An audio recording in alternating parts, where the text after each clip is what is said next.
Hei, tervehdys. Hei, tervetuloa tämmöisen uuden fillaripäiväkirjan Rainan kimppuun. Ja mitä ihmettä fillaripäiväkirjamies tekee vesillä melomassa? No, koska mulla on fillari köytettynä tuohon eteen kiinni. Tällä retkellä tehdään semmonen 4 päivän seikkailu. Polkasen Karkkilasta Vihtiin ja sit lähden Vihdistä melomaan järviä ja jokia myöten kohti Lohjaa. Ja Lohjan järven poikki sitten kierrelleen kaarrellen olisi tarkoitus itse sen löytää sunnuntaina Lohjaspaassa. Eli 80 kilometriä melontaa ja sitten maanantaina vielä polkastaan tuolla edessä olevalla pyörällä sitten kotiin semmoinen 50 lenkki. Joten jos oot nyt jostain syystä 2. tai 3. osassa, en tiedä yhtään nyt tätä höpötystä tehdessäni, että kuinka monta tästä tulee, niin tsekkaa YouTubesta. Tsekkaa mikä jakso tää niistä on. Ja jos oot siellä myöhäisemmässä, niin muista katsoa se ensimmäinen ja sitä rataa. Tervetuloa mukaan nauttimaan Suomen kauniista kesästä.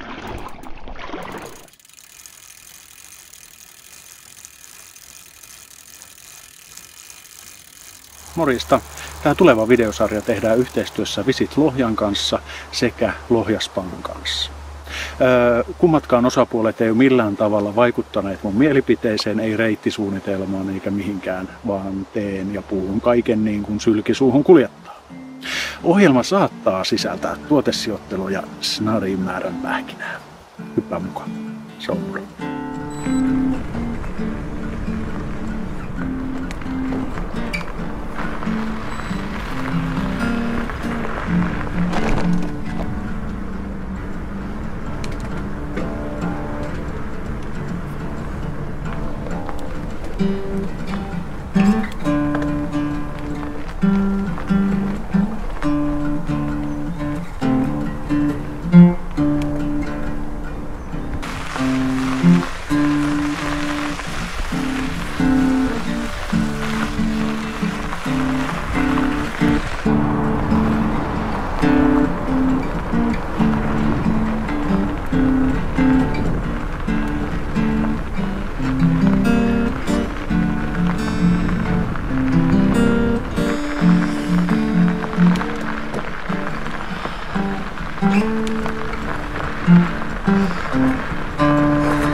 Hei, tervehdys!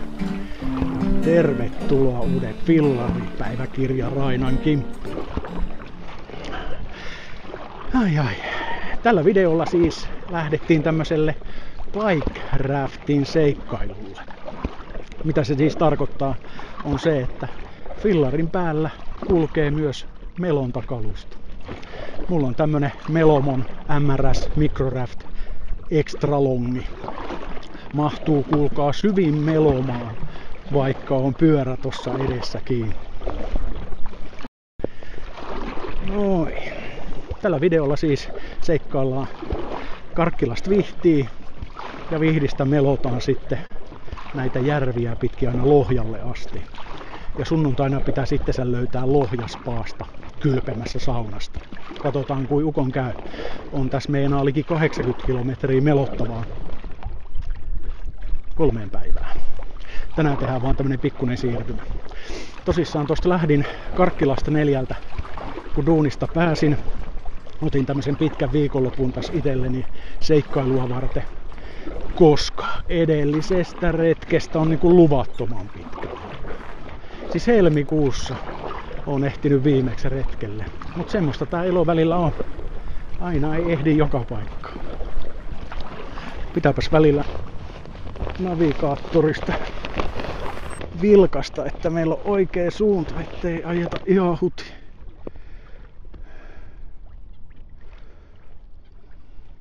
Kyllä, suoraan eteenpäin. Ei siitä mitään näe, näkeekö heijastaa niin kovin. Joo. Poukkoilee ajatus niin kuin tapana on. Luvattoman pitkä aika viime retkestä. Mutta nyt sitten, pitkä viikonloppu iteksiään täällä lähiluontoretkellä taas. Karkkilasta lähin tosissaan tosta 4 jälkeen töistä ja tommosen 15 kilometrin matkan poljin tänne Vihdin kirkonkylälle. Yhden auton näin. Kannattaa siis valita reitit hyvin. Tulin tommosia hiekka-autoteitä myöten, niin oli rauhallista ja lepposta mennä. Ja yllättävän hyvin. Siis olin unohtanutkin sen, että kuinka hyvin tuo Dude kulkee tämmösen lastin kanssa. Koska nyt on kuormaa varmaan se 25 kiloa pyörän päällä. About, en tiedä, ihan hatusta heitän sen. Ja sitten tossa rannassa kävin vähän kattoo noita Pirkitan kirkon linnanraunioita ja ihastelemassa niitä. Ja mä vähän odotin, että mä olisin nähnyt semmosia isoja kotiloita siellä, koska tästä on muutama vuosi takaperin olin emännän kanssa siinä kesäteatterissa ja silloin ihmeteltiin semmosia jumalattoman kokoisia kotiloita ja siellähän niitä nyttenkin oli. Joten kertokaas, mikä toi on? En oo missään muualla nähnyt niitä kuin täällä. Pirkitan kirkon linnanraunio. Joo. Siihen sitten rantaan tultua, niin aloin sovittelemaan taas kamoja raftin sisään ja pyörää tohon keulaan kiinni. Ja ei kyllä, noita kannattaa kyllä kotipihassa kokeilla niin kuin mäkin tein, että muistella sitten, että miten se homma toimii, ettei sitten tarvii alkaa pähkäilemään ja miettimään sitä, kun oot retkellä. Niin ne meni siihen ihan nätikseen. Ei siinä kauan nokka tuhissu, kun oli rafti täynnä ilmaa ja kamat raftin sisällä ja pyörä tossa keulassa kiinni. Oli tosi harmaa keli, kun Karkkilasta lähdin. Säätiedotuksia vähän siinä silmällä on pitänyt koko viikon ja koko tämän päivän. Ja aamupäivän sato Karkkilassa, välillä vähän kovemminkin. Ja sitten kun tänne päin lähdin, niin oli harmaata ja vähän tihutteli vettä, mutta paitahihasilla niin ajelin kumminkin koko matkan. Ja sitten kun tänne Vihtiin pääsin, taivas aukesi. Näin upeassa ilmassa saadaan meloskella. Ja toki kun tämmöisen raftin kanssa ollaan liikenteessä, niin aina jännittää se, että kummonen tuuli täällä käy. Ja nyt ei juuri tuule. Niin tää etenee tämmöstä mukavaa verkkaista tahtia. Ei tarvii niinku isoa aaltoa vasten puskea tässä menemään. Joku teistä on varmaan nähnyt. Tästä on varmaan, en tiedä, 4-5 vuotta oisko. Niin tein myöskin tämmösen bike raftin seikkailun. On sit varmaan kauemmin, kun silloin mulla oli se, silloin mä tein retki sen täpärinkaan, nakkikumitäpärinkaan. Ja oli pienempi lauttakin silloin. Mut silloin mä lähdin siis tuolta leirintäalueen kulmilta meloskelemaan. Ja menin Kiihtelyssaariin, jos nyt en ihan väärin muista. Ja sinne mä oon menossa nyttenkin ensimmäiseksi yöksi. Todennäköisesti. Vähän nyt riippuu siitä, että miten tää matka etenee. Et sinne ainakin. Ja katsotaan, tyyntyykö ilta miten ja mitkä on voimat ja mitä kartta näyttää. Että Ottaisiko semmosen yömelonnan vielä? Koska mua vähän jännittää, koska tässä on kumminkin liki 80 kilometriä melottavaa näille päiville. Torstai, perjantai, lauantai ja sit sunnuntaina pitäisi löytää itsensä sieltä Vihtispaasta. Ai. Päästään pieneen sivulaineeseen. Sitten tuli toi moottorivene tuohon. Katsotaan kuin keikauttaa.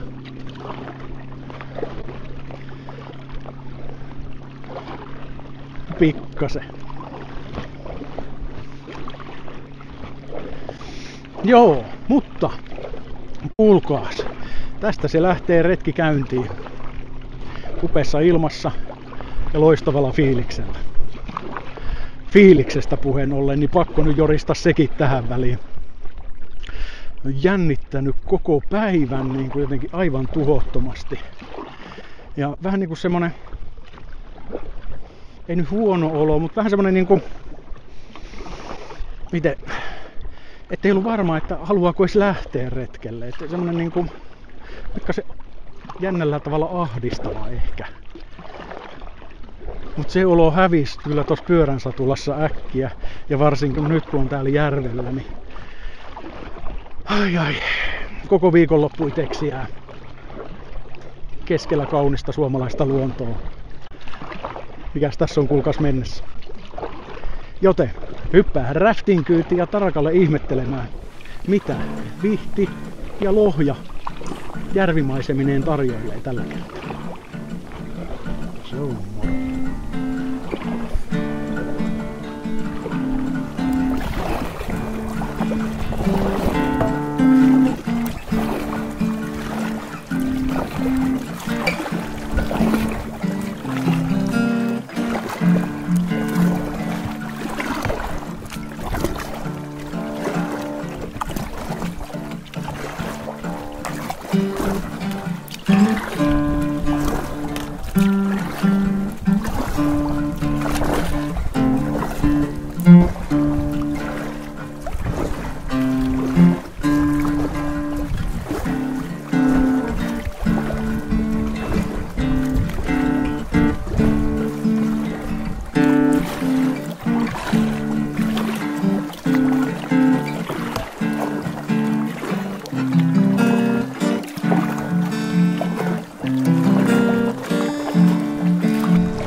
Missä se on? Ai.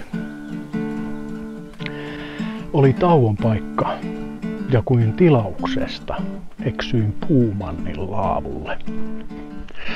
Joskus tässä perheen kanssa on tullut kävelty tää lenkki. En yhtään muista niin kuin miten tää sijoittuu edes kartalla, mutta täällä on luontopolku ja sitten täällä on pari pientä laavua. Rysätarha nimeltään. On muuten rauhallista. Eikä muuten ole edes hirveästi itikoita. Pari hassua. Toivottavasti tää pysyisi tämmöisenä, ettei nyt ihan mihinkään sääski helvettiin joudu. Joo. Matka täyttää tarkoitustaan.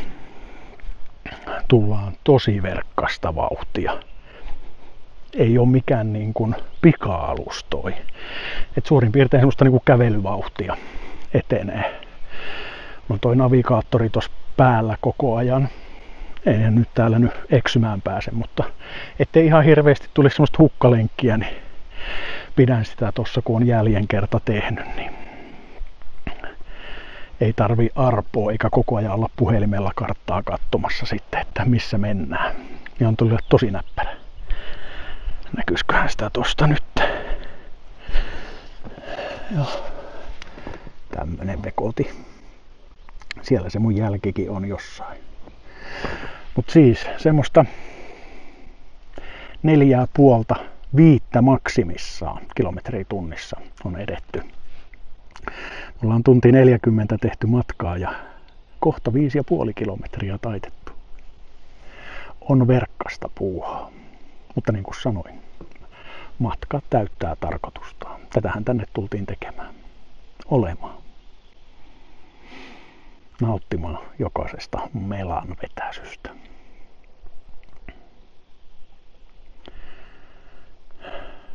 Vähän hengähdän tässä ja jalottelen, että alkaa veri jaloissa kiertää. Pitkästä aikaa kun tuolla on niin kuin istuma-asennossa, niin meinaa vähän varpaat alkaa puutumaan.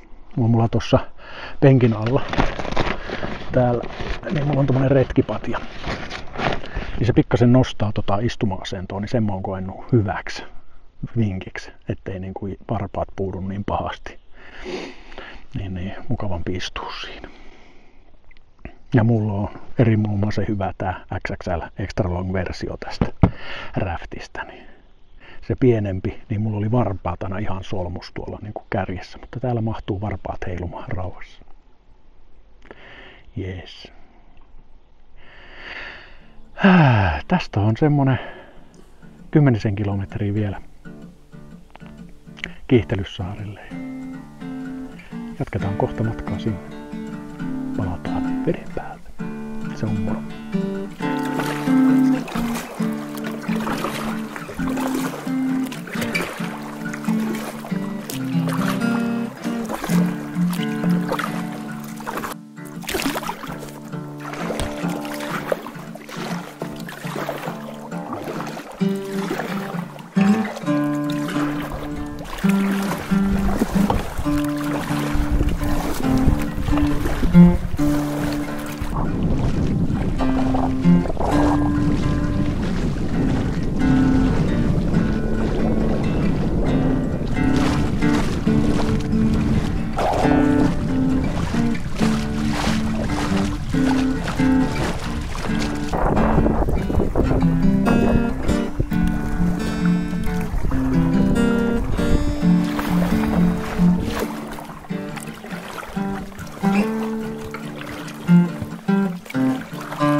Hello! Aletaan olla kohta maalissa. Saaret näkyy, tulevan yön leiripaikka. 4 tuntia kohta tehty matkaa. 13 kilometriä ja 180 metriä tarkkalu. Onhan tossa vähän kuvailtu, varsinkin siinä alussa, kun tuli vähän droneen lennätettyä ja katseltiin sitä kaunista Vihdin kirkkoa siinä. Siinä vähän tuhlaantui aikaa. Mut alkaa olemaan päivä pulkassa. Aurinko ihan just laskee tuolla mailleen. Ja on ollut ihan tekemistä ajoittain. Tossa niin jotenkin semmonen fiilis. On siellä muutama semmonen seesteinen paikka ollut, ettei oo tullut, mutta muuten koko ajan vastaan. Niin kuin nyttenkin. Ei oo myötätuulta ollut missään kohtaa. Erikoinen järvi. Ja yksi järven selkä tossa oli aika tiukka. En tiedä kuinka pitkään siinä, mutta koko ajan piti tehdä aika raskaasti töitä, että sen pääsi siitä niin kuin kiemurtelemalla läpi menemään. En jatka tuosta saarilta pidemmälle. Kyllä tää 14-15 kilometriä tälle päivälle melan pyöritystä riittää. Ja tässä ajattelin myös sillä tavalla vähän sit tulevia päiviä, että yritetään pitää se kiire pois. Kiire pois kokonaan niin kuin mulla tapana on. Että eihän meillä ole kiire mihinkään. Eihän. Niin. Ei myöskään tällä retkellä siis.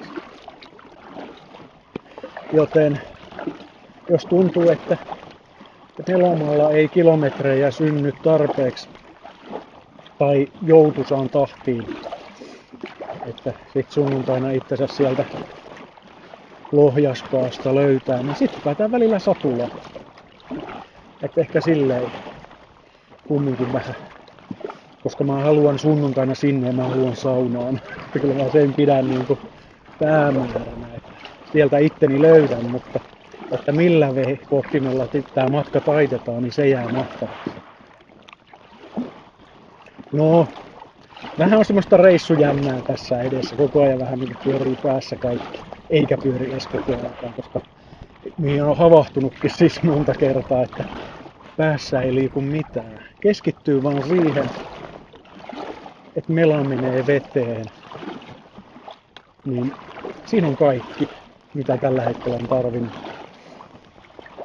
Jotenkin niin ihan loistava fiilis siitä, että niin kuin lihasvoimin siirtää itsensä vaan paikasta toiseen. Vaikkei tänäänkään niin kuin kilometrejä ole tullut, mutta niin mieli on päässyt lepäämään luonnon kauneudessa. Ensiksi 15 kilometriä Dudensatulassa Karkkilasta Vihdin kirkonkylälle ihmetelleen tuntien luonnon. Ja sen jälkeen sitten tätä järveä ristiin rastiin mutkitellen kohti tuttua leiripaikkaa. Ois tuossa muutama nätti paikka ollutkin. Yrittänyt silleen niinku johonkin 5 kilometrin välein käynyt vähän jaloittelemassa. Jalat ei tykkää tästä asennosta ihan kauheasti. Niin kuin sanoin, että tuolla penkin alla tommonen retkipatja, että se vähän korottaa se vähän jeesaa, mutta ei sekään niinku ihmeitä tee. Toki tähänkin tottuisi, jos tätä enemmän tekisi. Melonta on mulle vähän semmonen vieras liikuntamuoto.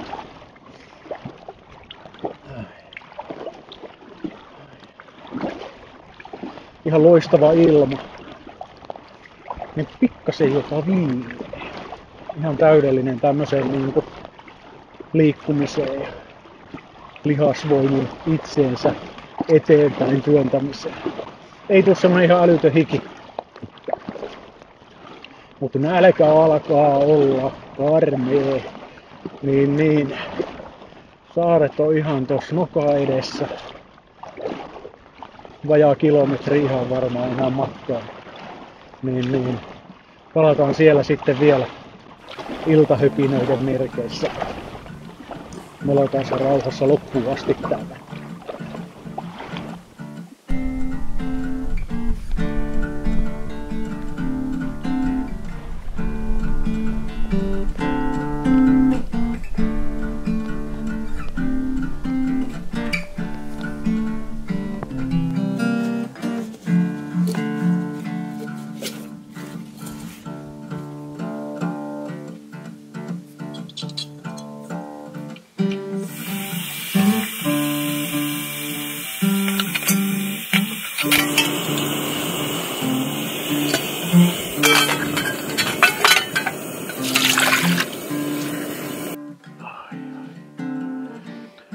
Hello.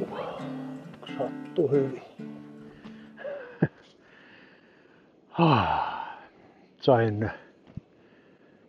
Sain riippumattoleiriin ripustettua. Mut sitä ennen oli pakko käydä pulahtamassa. Ja uskomattoman lämmin vesi. Ja en muista milloin viimeksi olisi myös tämmönen vahinko käynyt. Nyt vasta heittää talviturki pois. Tähän vesi kiehukin yllättävän nopeasti. Siinä ei montaa minuuttia mennyt.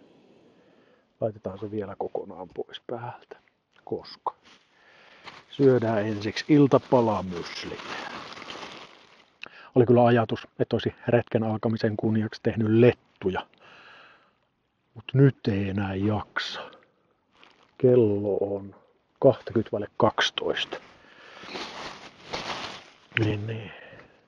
Nyt vaan myslit nassuun ja sitten vielä keitän teet tossa, kun on saanut tän kiskastua pituuksista.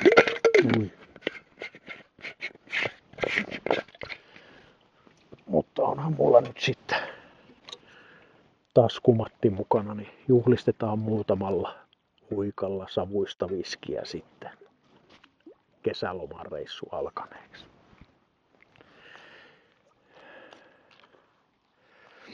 Kesän vastaanottoreissu. Oho. Ihan mielenkiintoinen ollut kyllä tää vuosi tässä nyt. Kaiken näköistä puuhaa. Miksi en ole retkellä ollut, niin yksi syy siihen on ollut, että ottanut vähän toisenlaisia duuneja. Tytär harrastaa tanssia tuossa Vinhalla. Vinhassa käy tanssimassa ja niin sitten on käynyt niitä esityksiä kuvaamassa. Sekä valokuvia että videoa käynyt ottaa, kun pyydettiin. Niin ne on vienyt tuosta keväästä viikonloppuja. Mutta se ei harmita yhtään. Ollut ihan loistava tehdä vähän toisenlaistakin duunia. No harmittaa se vähän, kun ei kunnolla kevätretkelle päässyt. Niin. Pitää jatkossa jotenkin osata myös ehkä sanoa sit ei jutuille.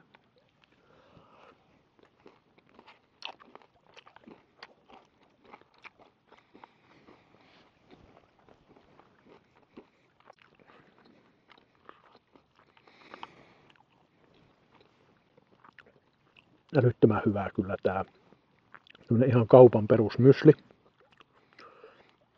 Ja sit mulla on semmoista makukauraa. Niin kuin joku teistä varmaan muistaa, niin tullut sotkettua sitä tähän mysliin. Ei tarvii lisätä kuin vettä. Niin maistuu tosi hyvältä. Muistaakseni tää oli mustikkamakukaura, mitä mä tähän sotkin mukaan. Antaa makua ja poveria sitten. Tosi hyvän makusta. Joo. Mutta kuulkaas. Mutta kuulkaas. Tästä se seikkailu vasta alkaa. Tämä oli vaan tämmönen niinku pieni esimaku, mitä tulevan pitää. Ihan seikkailun täyteläinen iltapäivä sinne.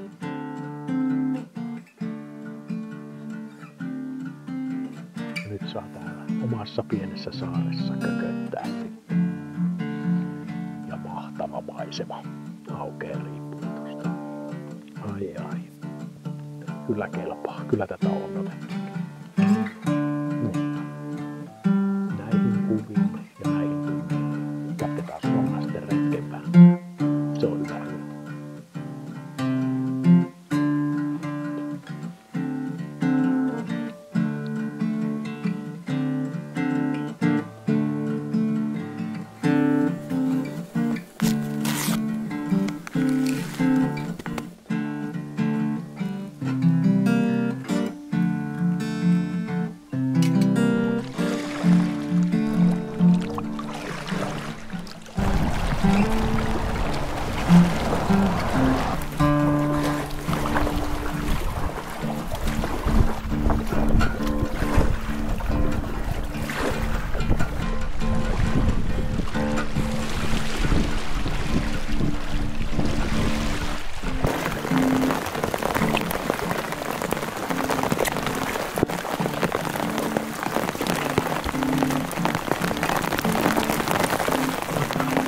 Rakeita jo tiputtaa. Siinä sitä nyt olisi perunoita ja järvistä